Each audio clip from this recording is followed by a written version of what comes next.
os que são mais saltam mais aos olhos, né? Até o que piorou mais. Tudo piorou na reforma. Ninguém o trabalhador, reforma o da cidadão Previdência, médio, né? Porque tem a trabalhista, né? Não, essa da trabalhista. Teve a trabalhista, depois... A trabalhista, vamos terceirizar todo mundo, tudo assim. Na reforma da Previdência, assim, não melhorou o trabalhador, muito pelo contrário. Ficou tudo mais difícil. Quando você consegue um benefício, esse benefício ele vem reduzido. Né? A gente tem o exemplo do auxílio-doença. Auxílio-doença, antes, você desprezava os salários mais baixos do segurado. 20%. Então, assim, você pegava só os 80% maiores. Então, aquele início de carreira que você trabalhava com salário menor, aquilo você despreza, faz a média do resto, pronto. Aí você tem 91% disso, você tem o seu salário de benefício. Excelente, né? Pois bem, com a reforma da Previdência, agora tem... Parece que a reforma da Previdência é assim, vamos procurar uma maneira de diminuir o benefício de todo mundo. Temos que pagar menos, né? Como se o benefício fosse aquela maravilha, né? Pois bem, então como fica agora? Agora você não despreza mais os salários menores, você pega todos os salários da vida laboral do trabalhador desde 94, né? Você faz aposentadoria, né? Você está falando? Não, para auxílio-doença mesmo. Auxílio-doença, você pega todos os salários dele, média de 100% também, vai tirar aqueles 91%, né? E aí vai ter... Quer dizer, aqui você já perdeu. Você não está desprezando os salários mais baixos. Então, sua média já diminui.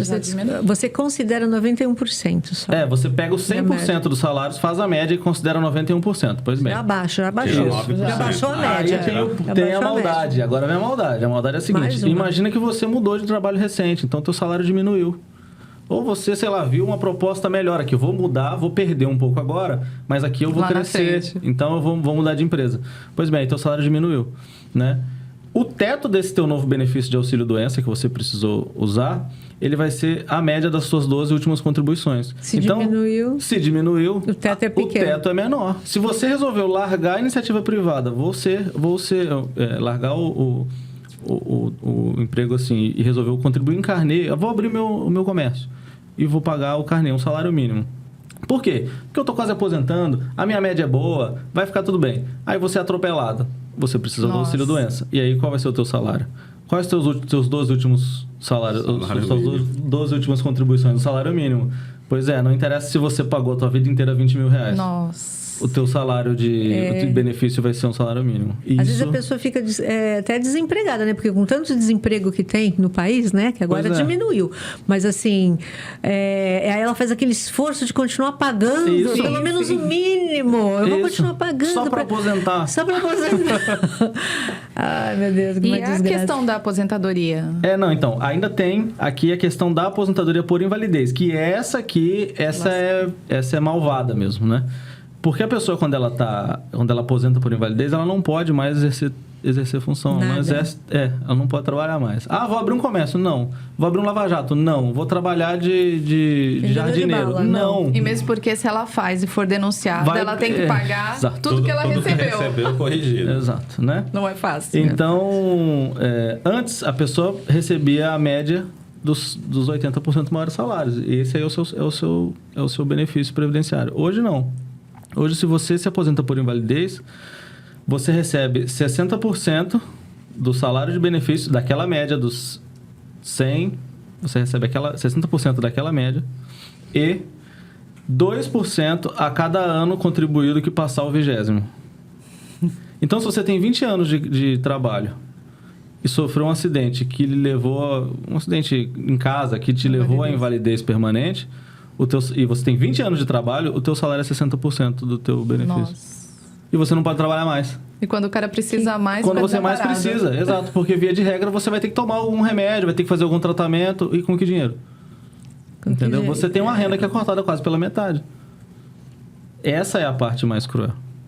E a pensão também, né? A pensão por morte. Como consideraram as mulheres, Sim, né? eu ia falar sobre uma casa que é mantida por dois. Não, e outra, a pensão por morte parece na cabeça deles, depois que morre, ou no caso o homem, ou no caso a mulher, parece que não, reduziu a despesa da casa. O IPTU cai pela metade, você não sabe pela metade. O aluguel, morreu uma pessoa, vai reduzir tudo. A conta de luz, tudo isso daí. Então, realmente, ele acaba reduzindo, acaba prejudicando mais ainda. E outra, né? Dependendo da idade, se pegar uma viúva nova, ela tem pouco tempo de benefício, ela não vai receber vitalício. Não dá nem para ter mais aqueles casamentos arranjados, não. Que antigamente faziam. E hoje, né, para você conseguir o benefício, você tem que estar casado comprovadamente em 2 anos, né? Antes disso, você não vai conseguir seu benefício. Exato. Então, uma pessoa que tem 30, 31 anos ou até 41 anos de idade, ela só vai ter receber o benefício durante 15 anos. E depois? Se vira. Quando ela tá mais velhinha, né? Com mais idade. Você pega que ela vai no caso, a mulher sempre foi dependente do marido, sempre ficou em casa e tal.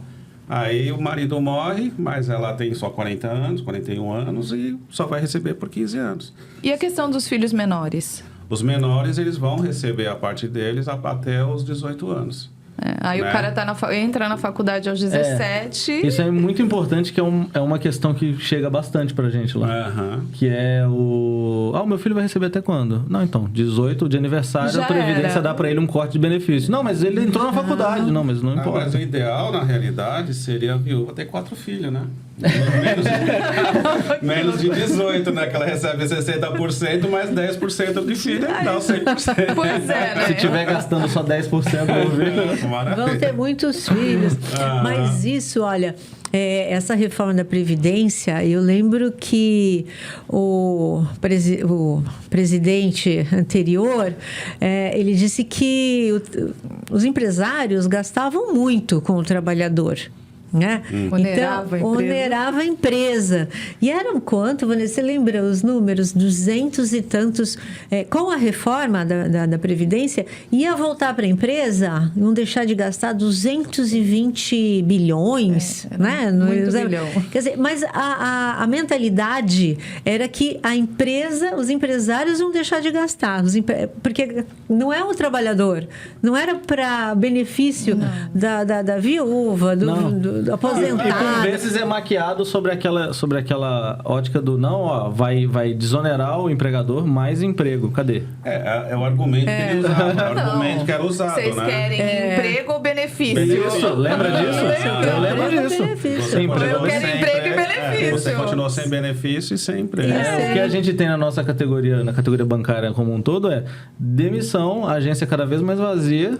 E aí, cadê o emprego? Cada dia menos agências, Cada dia menos agências. Exatamente. E cadê o emprego? Serviços, cadê o emprego, né? Exato. Aí hoje, quer dizer, as empresas hoje só visam lucro. Ela deixando de pagar esses encargos, o que vai acontecer? Ela vai ter um lucro maior ainda. Você acha que ela vai estar preocupada em contratar mais claro. E vale ressaltar que a pandemia foi um laboratório para os bancos. Total. Porque eles descobriram que eles conseguem fechar agências, reduzir o número de funcionários. E estão fazendo isso rapidamente, né? Exato. Porque colocar em casa, né? Virtual. Entendeu? O cara trabalha na casa dele, usa a internet dele. A luz dele. Tudo dele. Então, o banco cada vez lucra mais. Exato. E o banco, na realidade... No banco, não. Eu acredito que seja, no geral, esse método de home office... Estava, né, em planejamento assim para daqui a 10 anos, 10 anos, entendeu? Essa pandemia acelerou todo esse processo. Tudo. E vale ressaltar que o home office não é uma coisa tranquila, não, porque vai que nem uma mulher, tá? Se ela vai trabalhar numa agência, ela deixa a criança na escolinha, tem alguém que vai limpar, ou talvez não, porque ela vai chegar em casa e vai fazer tudo aquilo. Mas quando ela está em casa, a criança chora, o cachorro late, a campainha toca. Então, ela trabalha muito mais, ela enlouquece muito mais rápido. É muito difícil. Para a mulher, eu acho que ainda é muito pior do que para o homem, né? Porque... Com certeza. Com certeza. Mas a gente... Isso que você está falando, que vocês colocaram, essa questão do trabalho, né? Dos postos de trabalho. Porque a reforma trabalhista, ela veio nesse sentido, né? De flexibilizar as leis porque e aí ia sobrar mais e ia criar mais emprego. Só que assim, que o Daniel estava falando, o emprego, as vagas de trabalho, elas surgem de acordo com a demanda. Você não vai fabricar mais camisa porque você teve desoneração de imposto. Você vai fabricar mais camisa porque estão pedindo mais camisa. Sim. As pessoas querem comprar essa camisa, não é verdade? Então, assim, o embuste são uns argumentos para enganar parte, né, da população e que é uma pena, assim, que em poucos lugares você consegue ter mídias, né, locais que fazem essa discussão da maneira correta, desmascarando, como a gente está fazendo aqui, né? Desmascarando esses argumentos que só um interesse pro grande empresário. Exato. Inclusive, só para eles mesmo. É tudo um pacote de maldade completa. A reforma do trabalhista e a reforma da Previdência. A reforma trabalhista precariza quem está na ativa, da Previdência precariza quem está para aposentar. Porque, assim, ainda criaram as regras de transição lá, aquela questão de se faltam 2 anos, um pedágio, tal. Mas, assim, isso... Quem já tinha 20 anos de contribuição, dançou. Quem entrou pouco antes da reforma trabalhista, dançou, vai aposentar por idade. E a categoria bancária é jovem. É jovem. Exatamente. Quem é jovem e que começou a trabalhar, vai ter que trabalhar homem até 65. Veja, com 18... se você entrava com 20 anos no sistema, 20 anos começou a contribuir no INSS, vou fazer carreira no banco. Entrou no banco com 20 anos e pretende se aposentar no banco. Pois bem, antes 35 anos de contribuição, você já estava. Pois bem, agora você vai ter que trabalhar 45 anos. Porque você só vai aposentar com 65. Isso agora. Porque vai saber quantas vezes mais vão mexer na regra do jogo até esse camarada que acabou de entrar no mercado de trabalho aposentar. Entendeu? E o cara não aguenta, né? Não, e uma coisa que eu lembrei, assim, o nosso sistema de repartição da aposentadoria, né? Ele é um sistema de repartição simples. Então, você contribui, na verdade, aquele fundo, que é um fundo geral, ele paga as aposentadorias atuais. A sua aposentadoria vai ser paga por quem estiver contribuindo à época, né?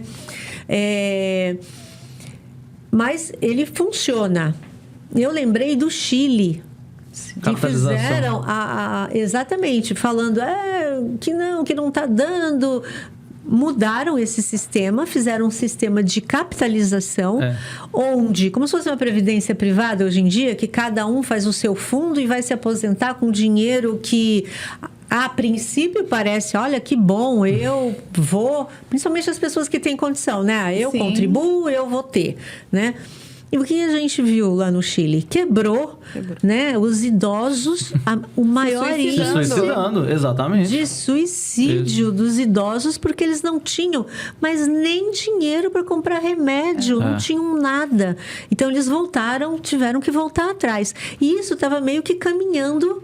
Porque, né, faz num país vizinho, e aí começa a ter gente pegando as ideias. Por pouco nós não tivemos Mas sabe que eu acho que isso vai voltar ainda? Eu acho que, assim, a próxima reforma que tentarem, eu acho que vão vir com essa questão da capitalização. Não é possível. Porque se você parar para pensar, quer dizer, vai aumentar a idade? Ué, a expectativa de vida do brasileiro não está saltando assim. Não. Vai diminuir mais o benefício? A maioria das pessoas está recebendo um pouco mais que um salário mínimo ou um salário mínimo.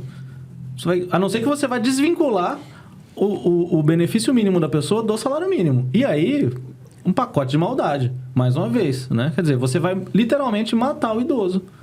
Porque o cara que sobrevive com pouco, que contribuiu com pouco, ele vai chegar lá na frente, porque hoje ainda tem isso, o mínimo do teu benefício é o salário mínimo. Se você tira isso, tem gente que contribui com a alíquota diferenciada. Então, contribui com menos. Se você for ver lá, a média do cara não dá um salário mínimo. Mas sabe que tem que... uma das coisas que eu acho que tem que acontecer é expandir o emprego formal. Sim. Porque a reforma trabalhista, ela veio para aumentar o emprego informal, né? Além de não criar, mas o que criou foi aquele emprego precarizado. Então, as pessoas ganham pouco. E quando você ganha pouco, como que você vai pensar? Você ganha para sobreviver. Como é que você vai pensar em pagar a Previdência, né? Em pagar INSS? Não paga. Você não paga. Então, você expandindo a base de emprego formal, você tem mais gente contribuindo. E você pode... E de melhor qualidade. Então, você pode tornar mais saudável. E eu acho que o fato de, em um país tão próximo, com características, né, latino-americanas, como o Chile, ter dado, assim, rotundamente errado, porque eles não aplicaram mal, eles deu errado. A fórmula... Isso daí já é um parâmetro para dizer assim, isso não funciona. Né? Você tem... Então, é mais palpável fazer a discussão com a sociedade sobre isso. Olha, o que aconteceu lá. Claro, né?